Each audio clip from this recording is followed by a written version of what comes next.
Welcome to The Appetite, a podcast brought to you by Opal Food and Body Wisdom, an eating disorder treatment clinic in Seattle, Washington. On this podcast, we talk about all things food, body, movement, and mental health. I'm Dr. Lexi Giblin, your host for today, and I'm here with Kara Bazzi. Hi, everyone. Kara is Opal's clinical director and co-founder, and I'm a co-founder as well, an executive director, and a psychologist. So we are joined here today by Delancey. Hi, Delancey. Hi. And Makaila. Hi. Hi, Makaila. Thank you both for being here. Delancey and Makaila will be doing self-inquiry on this episode in a bit. But before we give Delancey and Makaila time to do some self-inquiry work, let me share a little bit about what self-inquiry is all about. I'll just give a brief overview now, and you can always go to our self-inquiry overview episode, number 125, if you would like a deeper dive into self-inquiry. So in this series, we conduct an Opal self-inquiry group on the podcast. So if you were in our higher level of care, you would experience something like this in our groups at Opal. Listeners will learn the self-inquiry process and then hopefully find resonance and inspiration in the difficult questions that are posed to take to their own self-inquiry work. I always find often other people's self-inquiry questions are rich for myself, even though the content wasn't born out of my self-inquiry work. If you're new to self-inquiry, let me just say, just a few reminders. So self-inquiry is a core mindfulness skill in RODBT, Radically Open Dialectical Behavioral Therapy, which was founded by Dr. Thomas Lynch. And in this self-inquiry, we're choosing to go towards unwanted emotions or distress with a very clear purpose, and that is learning and growing. So we assume that our difficult emotions are our greatest teachers, and we decide to let it linger a little on our difficult emotions and kind of ask with curiosity what is not yet understood in our unwanted emotions. So we're working to kind of see beyond ourselves, see our shadow selves, see what we do not yet understand about ourselves. So we're searching for the unexpected. We're looking for fresh perspectives. We talk about coming to self-inquiry with disciplined ignorance. So you're intentionally trying to kind of erase the learning you have to date so you can see this unwanted emotion with a new, fresh perspective. And we are working to find good questions, not answers. So we are looking to find questions that challenge us. In addition to developing support networks, we are working to develop challenge networks, and self-inquiry is definitely a place where challenge is sort of the lifeblood of the work. So good questions are questions that cause dysregulation or elicit some sort of discomfort in your emotional experience or in your body. Often a good question to me is one that brings up confusion. It's just like a new way of thinking about the content.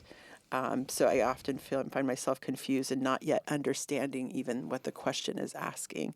So it's up to you to decide, the self-inquirer, to decide what a good question is, because one question for one of us will not bring up difficult emotion, and the same question will, bring up strong emotion in someone else.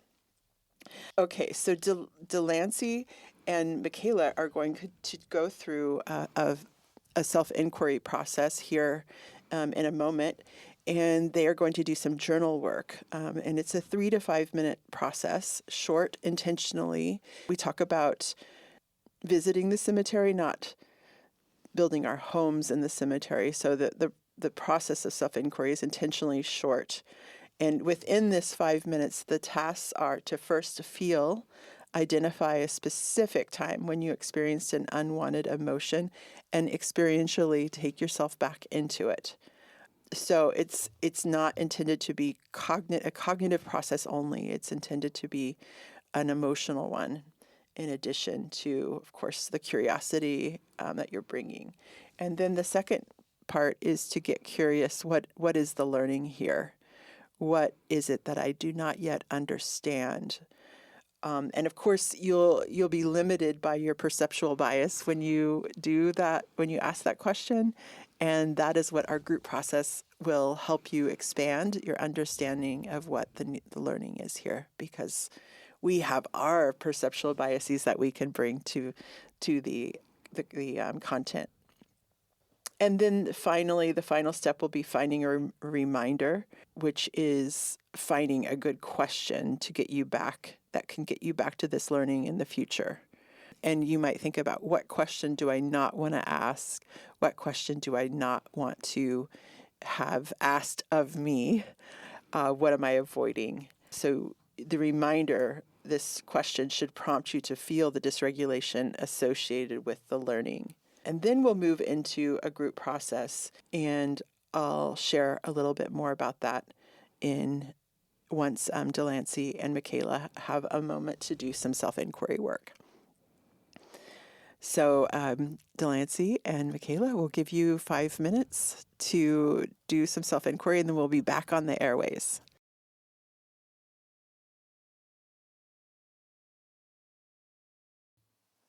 All right, so Makaila and Delancey just finished some journal self-inquiry work, and now we're going to open into the group process where they are choosing to allow us to ask questions of their work to see if we could jog some more learning for them.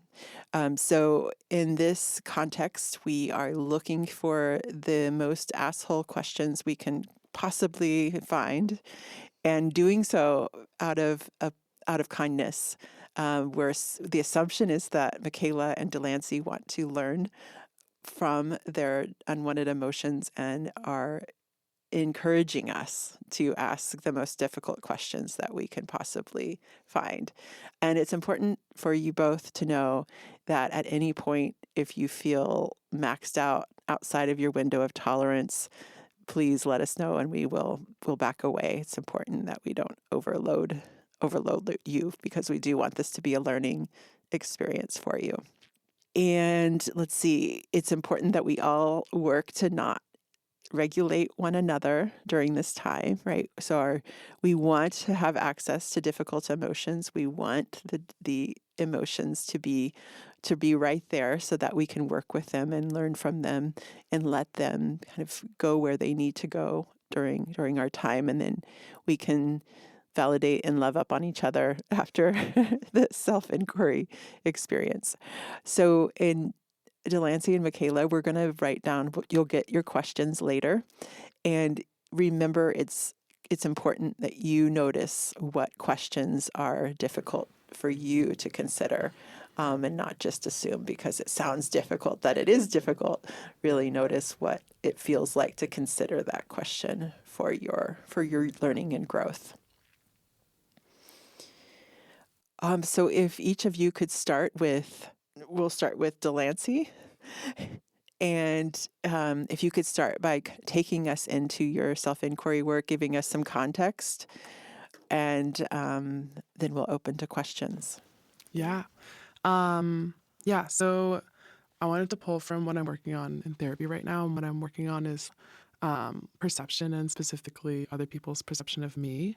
And in therapy, I remember this event about 1 or 2 years ago when I was first pursuing recovery, and I was growing into a larger body than I had previously, and I was trying to figure out my style, and I was working at this convenience store, so a very public job.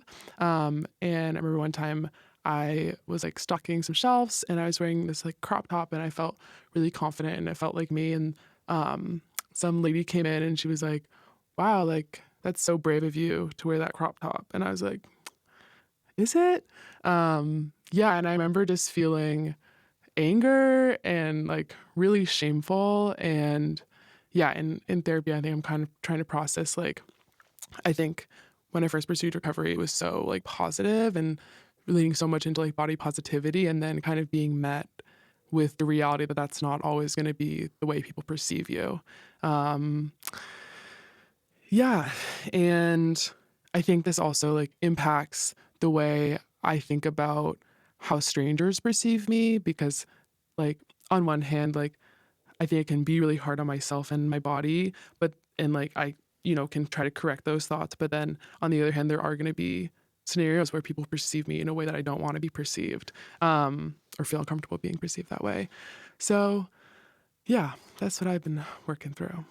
Thank you for sharing. Can you help us understand is this specific memory the time in the convenience store where the person says, "How brave of you"?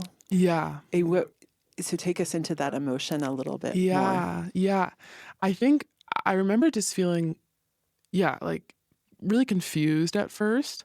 And then realizing that like she was saying that it was brave of me to wear a crop top in like a larger body, and feeling really angry towards her. And then also feeling really shameful that this was my body and this like was my choice to wear clothes like that. Um, yeah. What of those two, between the anger and the shame, is the more dysregulating emotion? I would say shame for The me. shame. Yeah. And as you shared about it, did you notice your emotion getting more present at any particular time as you just shared with us? Yeah, I feel like I'm feeling anxious. And yeah, it feels vulnerable to share that. And yeah, and also I think I do still feel like angry and about that. And I think that's totally valid and something I can lean into. But yeah, I think, yeah, the anxiety around like the shame is what's coming up and feeling uncomfortable. Okay, and you're open to questions from us. Absolutely. Okay. How have you learned to give kind of power away to others to define who you are? Does that tap into any distress? Yeah. Okay. Do you actually give yourself the chance and opportunity to feel the negative feelings, or do you overcompensate with positivity instead? Are you a person who tries to not be angry? What would you risk losing if you let yourself be the definer of who you are? What are you actually ashamed of? Of those questions, are any of them bringing up or bringing up more than another question? Yeah. I mean, what are you ashamed of was, I think it made me feel confused. So I think that's really good. And Kara's questions about like, can I give like power away, can take power away from others and kind of allow myself to define myself. Those are, yeah, really landing and bringing up like sadness and anxiety. In the vein of the question I asked, there's something I like a question around, is there a risk or a loss of potential connection if you don't let others, if you get to define again who you are? What's at stake? A question is coming up for me around how you orient your life around pleasing others. And maybe who taught you how to do that? Something that's coming up for me is I think that, none of us really have like the ultimate answer to what happens after we pass from this one life that we get, or if, we get a billion others. But so in the vein of that, if you only get one life, how much more willing are you to let other people and their perceptions of you control it. I'm thinking of the word that she used, this word brave. And, it's interesting because it was intended to be a compliment, right? And I guess that word bravery stands out to me, and I wonder what is your relationship to bravery? And maybe in what ways are you holding yourself back out of concern of perception? Okay, any other remaining questions? Okay. Appreciate you sharing, Thank you, Delancey. guys. Yeah. All right, let's turn to Makaila. Okay, it's time. So a little background on this situation is that I've also kind of been on my own journey of kind of like self-acceptance and understanding my body now as it is. Also, as somebody who is recovered / still in active recovery, how I define it is that like I'm still in active recovery because I don't think that ED voice is ever going to disappear from me. And, I've kind of accepted that and I've learned to live with it. But so I say I'm recovered, but also in active recovery. And with that comes me being in a body that's a lot larger than I'm used to being in. And that's kind of just like the body I'm in. And I'm still working with that. But along with this whole self-discovery thing, I'm, getting back into dating at various different times. Sometimes the dating pool really, really sucks. But there was this one experience that I had with this person I was seeing for a bit. And at the time, this didn't feel as like icky and nasty as it does now. But they said something to me while we were on a date, and they had like actually expressed like liking how my body looked, and at the time it felt very affirming, but specifically the words that they used were I like girls with meat on their bones. And at the time I just kind of it just kind of hit me and I didn't really process it, and then I processed it a bit later. I'm not seeing this person anymore, thank God. But I processed it later on, and I was like, that was actually my first experience with being fetishized for the body I'm in. And it freaked me out. It made me feel so gross and insecure. And also like it also hit me because I remember that when I was at like my absolute lowest with body image, I was kind of like hoping and praying that someone would fetishize me or fetishize my body because I hated it so much and I hated how I looked so much. And yeah. So I think like the question I have in self-inquiry is that am I only going to be loved because I can be fetishized and not actually loved for who I am outside of what I look like? What is it? What emotion, even now, does it bring up the most of? What's the dysregulating emotion? I would also say shame. Okay, and you're open to questions from us? Okay. Yes. Let's do it. Okay. Well, you at one point you were wanting, there was a desire for being objectified, and then this other experience where you did not want to be objectified, and do not want to be objectified. So I guess my question is, are you in conflict regarding your desire? or regarding how you might be perceived by others? Is there a part of you, I guess, is there a part of you that does want to be objectified?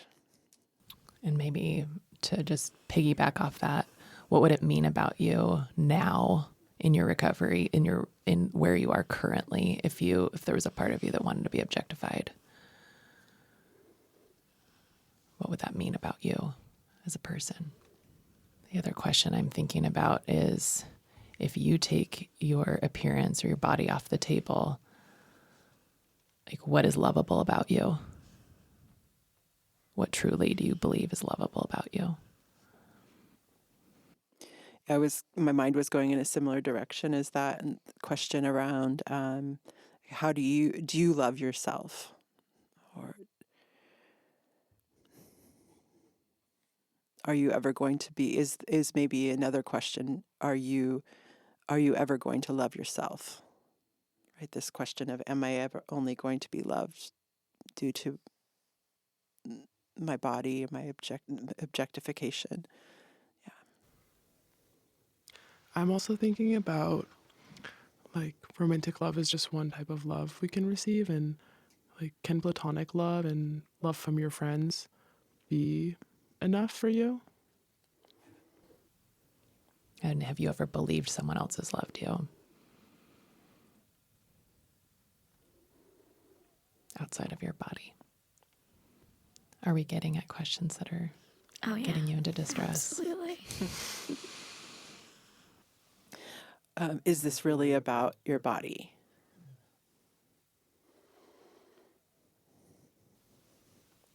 Are there ways you're participating in hiding yourself to be loved outside of your body?